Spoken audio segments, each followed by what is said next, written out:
हज़रत अबू हुरैरा रज़ी अल्लाह अन्हु से रिवायत है कि रसूल अकरम सल्लल्लाहु अलैहि वसल्लम ने फरमाया, जब इब्ने आदम यानी इंसान सजदे की आयत तिलावत करता है और सजदा करता है तो शैतान रोते हुए एक तरफ चला जाता है और कहता है कि मैं बर्बाद हो गया। आदम के बेटे को सजदे का हुक्म हुआ और उसने सजदा किया, वह जन्नत का हकदार हो गया। और मुझे सजदे का हुक्म हुआ, मैंने इनकार किया, मैं जहन्नम का हकदार हो गया। यानी खूब सजदे करना जन्नत में जाने का सबब बनते हैं। हज़रत अली रज़ी अल्लाह ताला अन्हु फरमाते हैं, जाहिल के सामने अक्ल की बात मत करो, पहले वो बहस करेगा, फिर अपनी हार देखकर तुम्हारा दुश्मन हो जाएगा।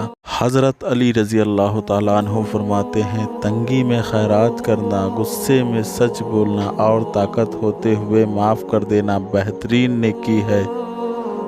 हज़रत अबू अय्यूब अंसारी रज़ी अल्लाह अन्हु रिवायत करते हैं कि एक शख्स रसूल अकरम सल्लल्लाहु अलैहि वसल्लम की खिदमत में हाजिर होकर अर्ज़ करने लगा कि मुझे कोई ऐसा अमल यानी काम बताएं जो मुझे जन्नत के करीब और जहन्नम से दूर कर दे।